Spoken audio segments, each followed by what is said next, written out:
and trade speculation, all centered around Russell Wilson. But head coach Pete Carroll addressed the media yesterday and squashed any thought of his quarterback leaving the Seahawks. Y'all take a listen.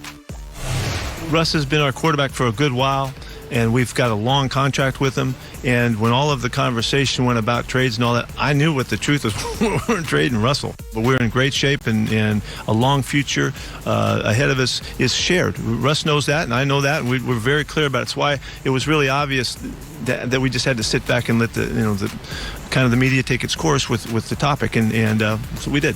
And so we're in good shape, and both very clear about that. So, Sal, should Russell Wilson trust the Seahawks? Absolutely, you should trust him. This riff, this commotion, us in the media, all of this attention all started because Russell Wilson lit a match. And now he had to put the fire out, talking to Pete Carroll directly, as he should have in the first place. He got caught with his hand in the cookie jar, complaining, exaggerating the situation in Seattle. I remind people, he set career highs in completion percentage, passing touchdowns, total yards, and total touchdowns last year. And Russell Wilson had some problems. Led the Seahawks to the most points in franchise history last year. And he had all these issues. So Russell Wilson just had to have a come to Russell moment where he realized, and I think Pete Carroll in his wisdom, being an older gentleman, older experienced coach, had to say, hey, Russ, the world isn't mad at you, Russell Wilson. You're not that special. And it's funny when people hear that, and if you've never heard that, you need to hear that. This world ain't caving in on you. This world don't give a damn about you. This world will continue to spin no matter what goes well in your life and what goes bad in your life. This world's like, whatever. And sometimes you have to understand that because Russell Wilson got a little too high on his horse. He got a little too drunk on his greatness. And then Pete Carroll had to tell him it's about the collective.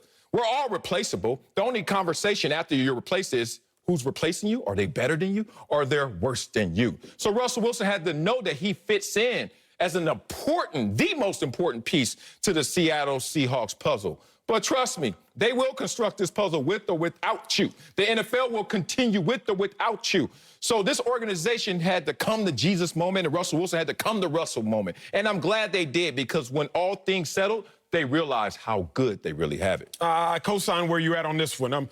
But I don't think Russ should trust the Seahawks. I have the same logic as you, but I land at a different place. He shouldn't trust the Seahawks because greater quarterbacks have been greater more recently and still been betrayed.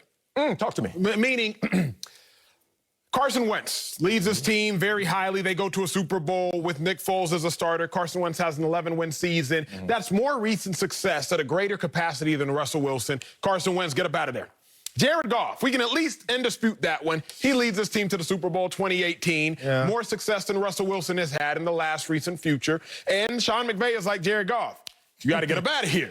We've seen greater quarterbacks have greater success more recently than Russell Wilson. Not overall greater quarterbacks, but they've just had greater success more recently than Russell Wilson and still be betrayed. But more than anything, Pete Carroll in a power position, Russ, and you pushed him to this point. Like, you got too cocky. You started feeling yourself too much. You pushed Pete Carroll to the point of like, you know what, big dog? I really don't need you because I won a Super Bowl with that Russell Wilson. I didn't win a Super Bowl with this Russell Wilson. So I don't need this Russell Wilson. I just need that Russell Wilson. And that Russell Wilson, 2013 and 2014 Russell Wilson, he's not that hard to find. Because that Russell Wilson had 26 touchdowns, 9 interceptions. This Russell Wilson might have 40 touchdowns, but it comes with a 40-touchdown ego, and I don't need all of that. But we got some breaking news. So we got to move on to the big news in Green Bay with the Packers, because reports say the 49ers reached out about trading for Aaron Rodgers, but we're told there is, quote, 0% chance the Packers will deal the reigning MVP. Now a new report from Adam Schefter says Rodgers is so disgruntled with the Packers that he's told some within the organization that he does not want to return to the team. So, Sel, what's your reaction to the breaking news? Wow. Don't push me, because I'm close to the edge. Boy, Aaron Rodgers is like, hey, bro, Green Bay. Okay, we were just talking about how Russell Wilson and they can't work without you and all that. That's not the same in Green Bay right now, because they can't function without Aaron Rodgers in the immediate future. Jordan Love is not ready. They say Jordan Love is not even ready to lead the practice sessions, let alone come out there and try and go 13-3, NFC Championship game, as you said, 8 yards away from potentially being in the Super Bowl. Oh, they're far from that if they don't take care of Aaron Rodgers. And they haven't taken care of Aaron Rodgers. What the hell is wrong with... Talk that talk, Sel. Green Bay doesn't Talk that talk, Sel. I can't even talk to somebody. That talk. I'm going to talk to you. This displaced aggression. I'm going to talk to you because I don't know the owner in Green Bay because they don't have an owner. They got 47 members of a committee, publicly owned. Okay, well, all 47 of y'all listen to this. Y'all don't mess with the wrong dude. and thank you, NBA players, for finally letting these NFL players know we got hammers too. Sling it. And they are going to watch Aaron Rodgers finally say, I have the leverage.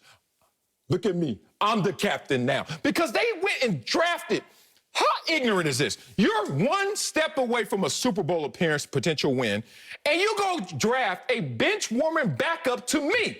Insult, shot, bullseye.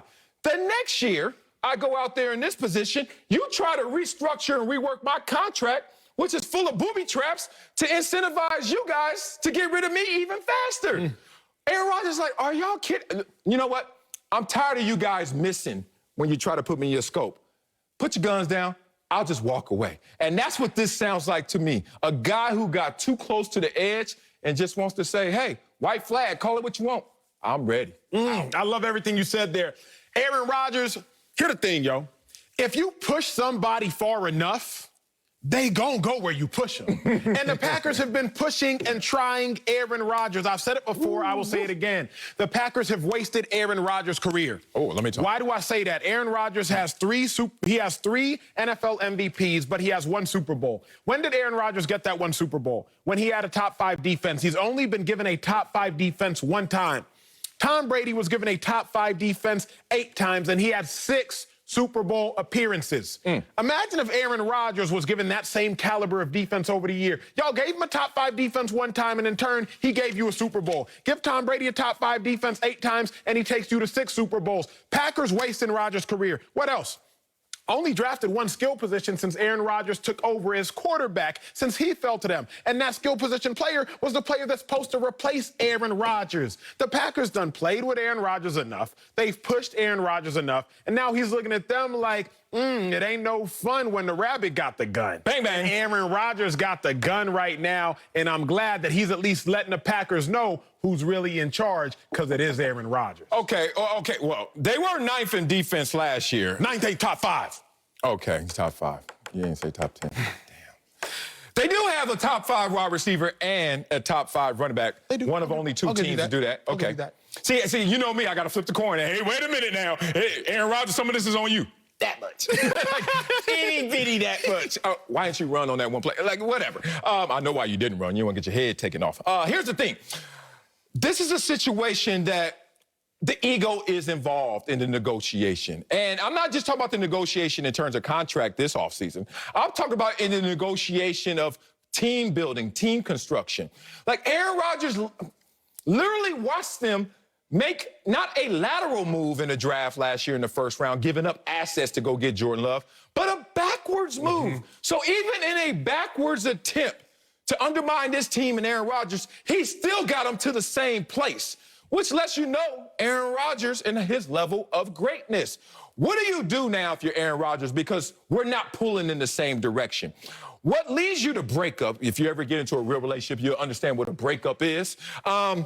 It's really the most defeating thing is when you're not pulling in the same direction. True. Hey, you want to go over here? I'll go with you. Like my wife one day, she told me, she said, baby, I love you so much that I want to tell you the truth. No more old school rap concerts. And I was like, what do you mean? She's like, baby, I wasn't even born when these rappers were hot. And now I'm going to these concerts and I'm just moving my head because I love you. And I love that because even though she didn't want to ride, she still was pulling in the same direction. The problem is when you got one oar going this way, one oar going that way, where are we going? That's too much on Aaron Rodgers. And the thing is, the Packers have let their being of good now become their enemy of greatness. Good can be the enemy of great. The Packers have been consistently good, and as a result, they have not been great. And Aaron Rodgers is like, y'all not about to waste my whole career because y'all wasted some of it. Packers have had a Hall of Fame quarterback for nearly 30 years. And y'all got 3 Super Bowl appearances and 2 Super Bowls to show for it.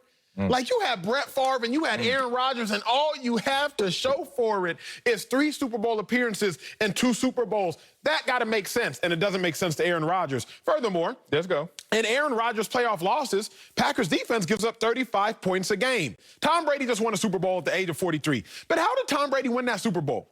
He didn't just win it because he was Tom Brady. His defense went crazy. First 3 games of the playoffs for Brady, 55% completion percentage, 54% completion percentage, 55% completion percentage. Aaron Rodgers showed